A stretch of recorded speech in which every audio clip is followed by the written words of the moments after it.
All right, we're going to talk about the error bound for alternating series. It's actually way more simple than the error bound for any other series. And the reason is because the terms are alternating, first of all, and decreasing monotonically. So we'll talk about that in just a second. So for an alternating series whose terms decrease monotonically, so continually decreasing without in magnitude, so the absolute value of each term is getting smaller and smaller, approaching zero. The max error is found to be less than just the next term in the sequence, or the series. And that makes sense in this case because when we're talking about an alternating series, let's say we're writing a polynomial that has 3 terms in it. So when we get to this 4th term, whatever that is, positive or negative, if we take the absolute value of that, we know that because the rest of this series is alternating, we know that this term will be greater than the sum of the remaining terms below it. Because the rest of those terms are alternating, positive and negative, we know that this last term, the absolute value of it, will easily be larger than all of the rest of the terms combined. So we're going to use that idea to discuss the error bound of an alternating series. So the error bound is to take the sum up to that nth term, subtract the next term in the series, and add the next term in the series, and that's the bound for the actual value. So let's go try that. We have this series here. We're going to use the 5th sum to find the maximum error and then give bounds for this. All right, so let's use, we know in the 5th sum, that'll tally everything we have all put together, but we're looking for the maximum error. So the maximum error is the 6th term. So we know that the actual error is less than the 6th term in this series. So if we do -1 to the 6th power over 6 factorial, taking the absolute value of that, then we know that the error is going to be less than 1 over 720. Because every term after that, when combined together, will be less than 1 over 720. Okay, now we're going to give the bounds of this sum. So what we need to do is actually find that 5th sum. So we need to find the sum from 0 to 5, so that 5th partial sum, and we were using the calculator to do this. I don't need you to add all of these together by hand. So this is a calculator question. So put that into your calculator. Come back in a second. It's a good refresher what that would be in your calculator, or how to put that in your calculator. So what I got for that sum is 0.36 repeating. To find the bounds then, if this would be 0.36 repeating minus 1 over 720.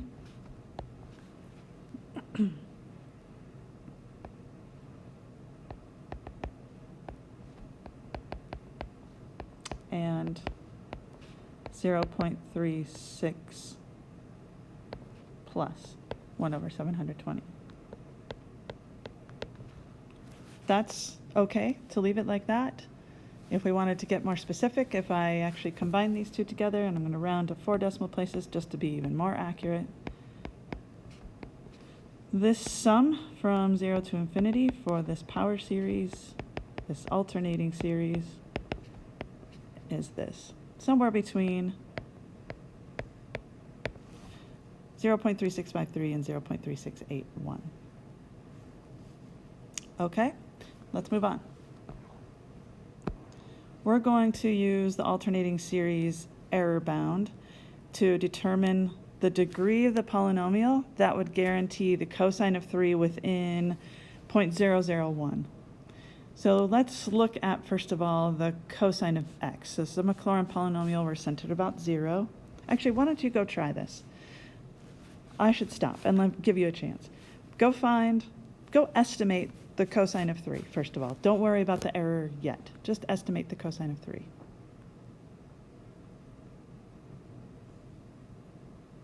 Okay, I hope you actually did it, especially since I kind of got started before I gave you the chance. So don't forget that the cosine of x, this is something you just need to know, is 1 minus x squared over 2 factorial plus x to the 4th over 4 factorial, all of the even powers, dot, dot, dot, negative 1 to the n, so this is an alternating series, 2n over 2n factorial, and so on and so forth. So if we're going to use this to estimate the cosine of 3, I would plug 3 in for all of those x values.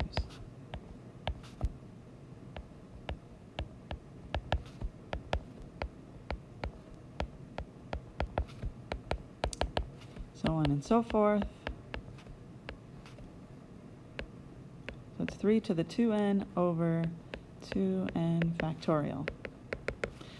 That's the polynomial we would use to estimate the cosine of 3. So what we really need to know is what degree would we need in order to determine this error so that's no more than 0.001. So what we need to know, this is the nth term. So we're looking at the next term in this series. So the next term in the series, so the remainder will be less than negative 1 to the n plus 1, and then 3 to the power of 2 times n plus 1, all over 2 times n plus 1 factorial. So that's the next term. Now I'm looking at the absolute value of this. So if I take the absolute value of that, this negative 1 to the n plus 1 will become positive for any value of n. So my remainder then will be less than this. If I do a little simplifying,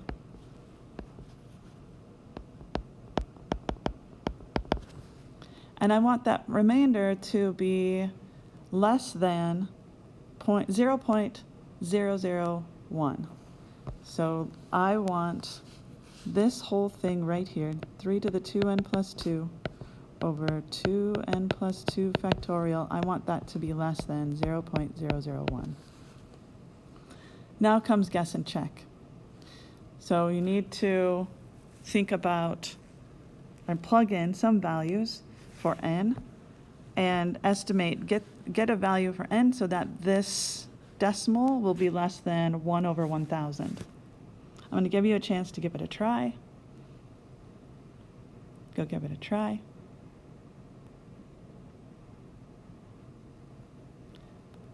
All right, this one was a little tough because these numbers are kind of large. So if you did try to do this by hand, this is a little difficult. We've done a problem like this before, so I'm not going to go through the whole process. But what I found is that when n is equal to 6, I ended up with 3 to the 14th power, not expecting you to do that by hand, and then 14 factorial. And that is the first value of n that will make this less than 0.001. Use your calculator. I'm not expecting you to know 3 to the 14th or 14 factorial in your head. Okay, so by that, n equals 6, but let's be careful. What degree polynomial? Remember, cosine, all of the polynomials had a power of 2 times n. So what we would need then is a 12th degree polynomial. We need a 12th degree polynomial.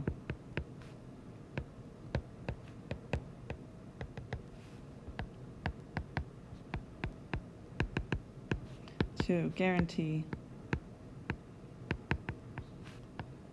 an error less than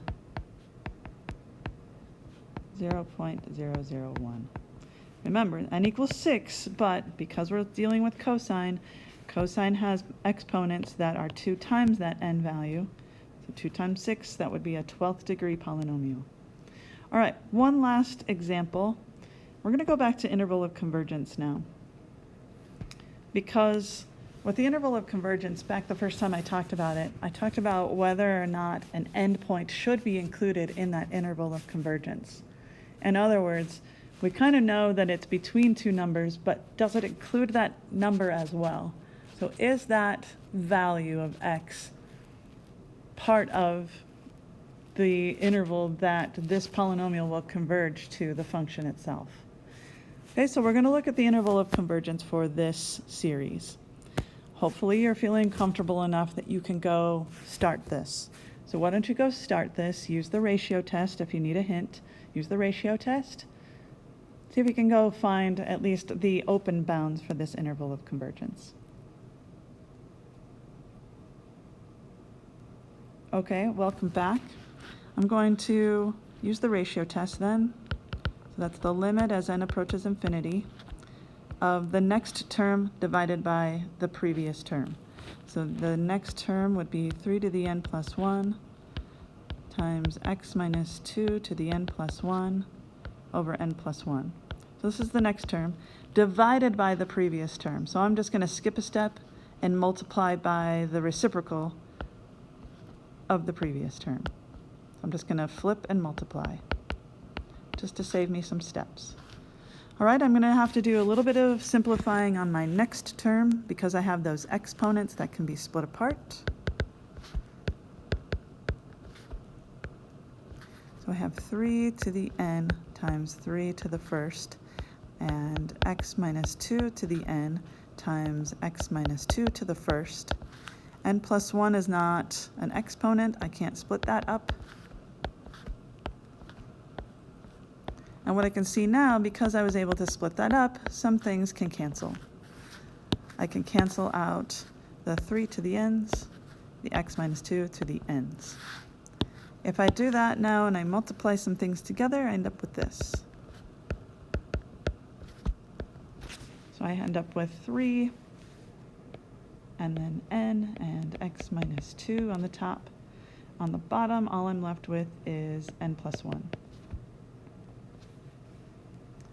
Okay, with the interval of convergence, or this ratio test, this limit must be less than 1 in order for this to converge. So as n approaches infinity, this plus 1 becomes so small that it's inconsequential. So that means we're comparing this n to that n, and those n's grow at the same rate. So those become 1 as n approaches infinity. And therefore, what I'm comparing then, or what I'm left with, is 3 times x minus 2 must be less than 1 in order for this thing to converge. Okay, the 3 is already positive, so I can take that out of the absolute value. Divide by 3. Since we're talking about distance away from this x minus 2 when we're looking at an absolute value, this absolute value then is going to be between negative 1/3 and positive 1/3. So, the distance needs to be 1/3 a unit away. So that could be in the positive direction or the negative direction. Okay, if I add 2 to both of these parts, or to all 3 of these parts, if I add 2 to this one, that's 1 and 1/3. If I add 2 to this one, that's 2 and 1/3. Oh, that's 5/3, not 4/3, sorry.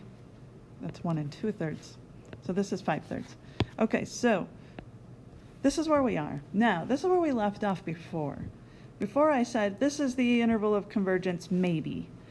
We need to check 5/3 and 7/3 to see if 5/3 and 7/3 are included in this interval. So let's check the endpoints. Let's see if those endpoints also converge to the polynomial. All right. I'm going to take some more space down here. So now check the endpoints. This will lose you a lot of points on an FRQ if you don't check the endpoints when you're looking at an interval of convergence. So let's check what happens when x is equal to 5/3. All right, let's look at the sum that we had originally. It was 3 to the n, and then it was x minus 2. So in this case, x now is 5/3 minus 2 to the n over n. All right, if we do some simplifying, 5/3 minus 2 is negative 1/3.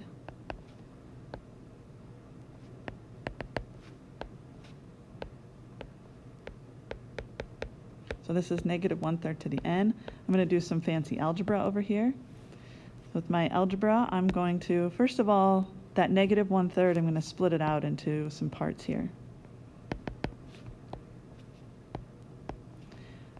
Because that's negative 1 times 1/3, I can write this as negative 1 to the n and 1/3 to the n. Okay, so negative 1 to the n tells me that this is an alternating series. I'm going to do a little bit more fancy algebra. I'm going to put my negative 1 to the n in front of all of this. This is an alternating series because of that. So now I've got this 3 to the n, and then 1/3 to the n. We've seen this before. You can write this as 1 to the n over 3 to the n. So you're just going to apply that nth power to both the numerator and denominator. And the nice part about that then is that these 3 to the n's are going to cancel each other out. And I know that 1 to any power is already 1, no matter what I do. So what this turns out to be then is an alternating series that just looks like this. So by the alternating series test, since this is alternating, the terms are definitely decreasing, so we have to check those things. One is that the terms monotonically decrease. I am ahead of myself. First thing we're going to check is that this is definitely alternating. This is an alternating series. And the terms monotonically decrease.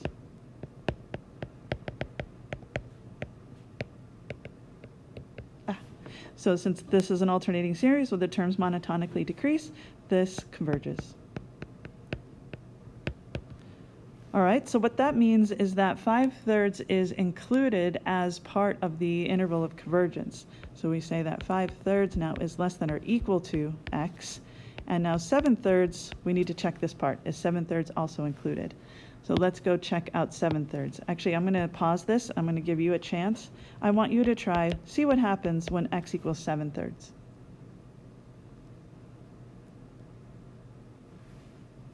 Okay, welcome back from trying.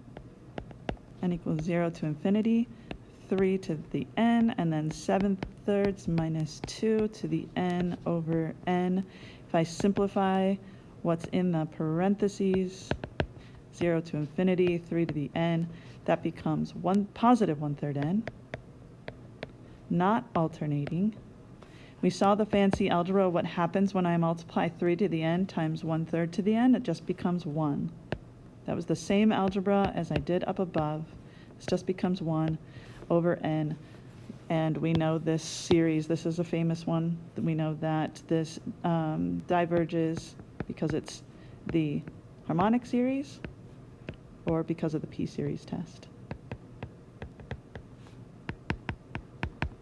So we can finally finish up our interval of convergence then. The interval of convergence includes 5/3, however does not include 7/3. So it's exact value, 5/3. If you plug 5/3 into the polynomial or 5/3 into the function, you will have the exact same output. However, if you plug 7/3 into the polynomial and 7/3 into the function, you will get a slightly different output. So this one is not, 7/3 is not an exact value. And then don't forget to talk about the radius of convergence. That radius of convergence was 1/3. That's the distance from the center out to each edge of that interval.